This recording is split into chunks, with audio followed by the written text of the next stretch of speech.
ಇದೆಂತ ಗೊತ್ತಾ, ನಾನು ನಮ್ಮನೆ ವರಮಹಾಲಕ್ಷ್ಮಿ ವ್ರತದಲ್ಲಿ ಹೇಗೆ ಹೆಣ್ಮಕ್ಳಿಗೆಲ್ಲ ಉಡಿ ಕೊಟ್ಟನೋ ಹಾಗೆ ಅಮ್ಮನಿಗೂ ಉಡಿ ಕೊಟ್ಟೆ. ಜೊತೆಗೆ ನಾವು ಅಮ್ಮನವರಿಗೆ ಪೂಜೆ ಮಾಡುವಾಗ ಕೆಲವೊಂದು ಮಂತ್ರಗಳನ್ನು ಬ್ರಾಹ್ಮಣರು ಇಲ್ಲದೆ ಹೇಳಿರ್ತೀವಿ.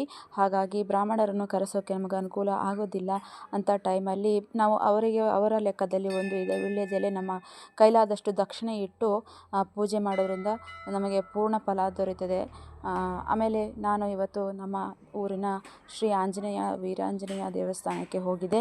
ಇವತ್ತು ಶ್ರಾವಣ ಮಾಸದ ಶನಿವಾರ ಆಗಿರೋದ್ರಿಂದ ತುಂಬ ಜನ ಸೇರಿದರು.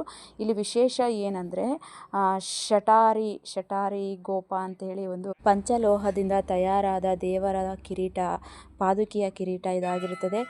ಬ್ರಾಹ್ಮಣರಿಗೆ ಮಾತ್ರ ದೇವರ ವಿಗ್ರಹ ಮತ್ತು ದೇವರ ಮೂರ್ತಿಯನ್ನು ಮುಟ್ಟಲು ಅವಕಾಶ ಇರುವಂಥದ್ದು. ಆದರೆ ನಮ್ಮಂಥ ಭಕ್ತಾದಿಗಳು ಕೂಡ ದೇವರ ಮುಟ್ಟಿ ಪೂಜೆ ಮಾಡೋವಂಥದ್ದು ದೊರೀಲಿ ಅಂತ ಹೇಳಿಬಿಟ್ಟು ಈ ರೀತಿಯ ಶಟಾರಿ ಗೋಪವನ್ನು ತಂದು ದೇವರ ಎದುರಿಗಿಟ್ಟು ಪೂಜೆ ಮಾಡಿ ನಮ್ಮ ತಲೆಗೆ ಮುಟ್ಟಿಸ್ತಾರೆ. ತುಂಬ ಒಳ್ಳೆಯದು. ಬ್ರಾಹ್ಮಣರಿಗೂ ಕೇಳದಂತಹ ನಿಮ್ಮ ಕಷ್ಟ ಸುಖವನ್ನು ಪಾದುಕೆಯನ್ನು ಇಟ್ಟಾಗ ಹೇಳಿಕೊಂಡ್ರೆ ತುಂಬ ಒಳ್ಳೆಯದಾಗ್ತದೆ. ನಮ್ಮ ತಲೆಯ ಮೇಲೆ ಈ ಶಟಾರಿಯನ್ನು ಇರಿಸಿಕೊಳ್ಳುವುದರ ಮಹತ್ವ ತುಂಬಾ ಇದೆ. ನೀವೇನಾದರೂ ಬೇರೆ ಯಾವುದಾದ್ರೂ ದೇವಸ್ಥಾನಗಳಿಗೆ ಹೋದಾಗ ಈ ರೀತಿಯ ಶಟಕೋಪ ಎಲ್ಲಾದರೂ ಕಾಣಿಸಿದರೆ ಅದರಿಂದ ಆಶೀರ್ವಾದ ತಗೊಳ್ಳದೆ ಹಾಗೆ ಬರೋಕ್ಕೆ ಹೋಗ್ಬೇಡಿ.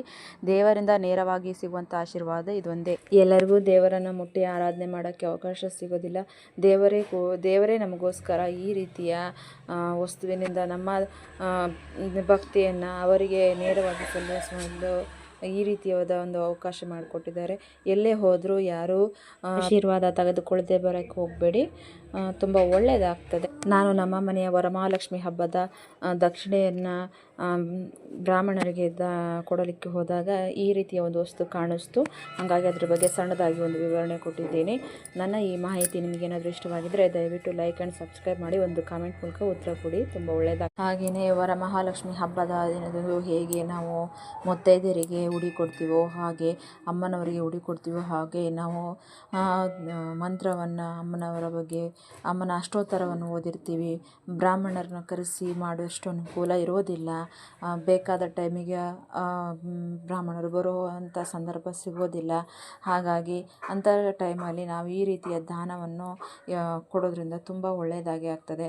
ಬೇಕಿದ್ದರೆ ಒಂದ್ಸಲ ನೋಡಿ, ನೀವು ಅಮ್ಮನವರ ಪುಸ್ತಕವನ್ನು ಒಮ್ಮೆ ಓದಿ ನೋಡಿ. ನಿಮ್ಮ ಶಕ್ತ್ಯಾನುಸಾರ ದಾನ ಕೊಡುವುದರಿಂದ ತುಂಬ ಒಳ್ಳೆಯದಾಗ್ತದೆ. ಇದನ್ನು ಬ್ರಾಹ್ಮಣರಿಗೆ ಕೊಟ್ಟು ಒಂದು ನಮಸ್ಕಾರ ಪಡೆಯೋದು ಇನ್ನೂ ಒಳ್ಳೆಯದಾಗ್ತದೆ.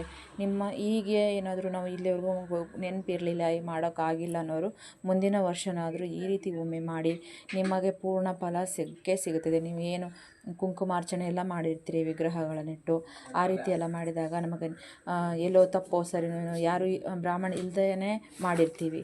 ಇಂಥ ಟೈಮಲ್ಲಿ ನಾವು ಈ ರೀತಿ ಮಾಡಿದ್ರೆ ತುಂಬ ಒಳ್ಳೆಯದಾಗ್ತದೆ.